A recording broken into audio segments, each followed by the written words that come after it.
o'quvchilar, bugun biz siz bilan mana bu metod bilan darsimizni boshlamoqchiman. Tushuntirib o'taman metodimizni. Partamizning ustida turgan qog'ozchalardan bittasini tanlaymiz. Bu yerda sizning xarakteringiz, xususiyatingiz berilgan.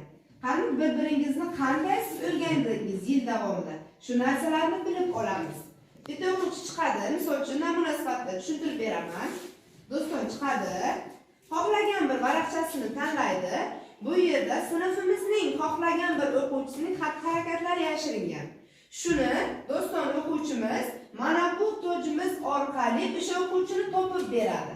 Va toj kiygan o'quvchi bu metodni davom ettiradi. Tushunarlimi o'quvchilar? Boshlaymiz. Do'stim xohlagan bir varaqchani tortamiz. Og'ir bosiq, eng og'ir bosiq o'quvchi. Sinfimizning eng bosiq og'ir o'quvchisi kim deb bilamiz? Shu do'stonni o'zi borib tanlaydi.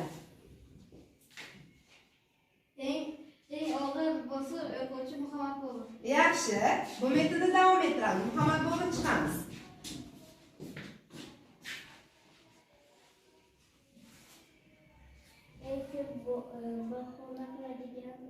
Eng ko'p bahona qiladigan o'quvchimiz qaysi? Aytmaymiz. Buni Bobur tanlaydi. Qani kim deb bilar ekan? Sayfullo. To'g'rimi o'quvchilar? Sayfullo chiqamiz.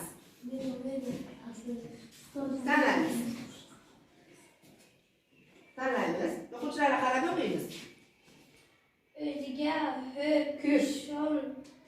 O'ziga ko'p ishonadigan o'quvchi. O'ziga ko'p ishonadigan o'quvchimiz bor. Kim deb bilasan?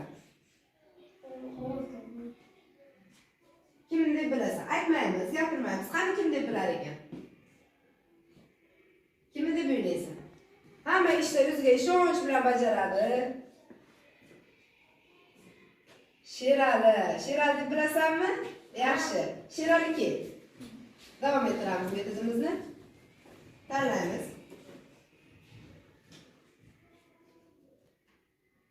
Eng urushqoq yigit.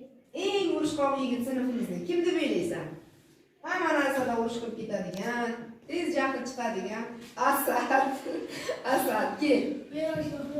Meroshoq yo'q deb bilmasa Meroshoq bo'lardi. Bu yoqqa qarab o'qiymiz. Ol.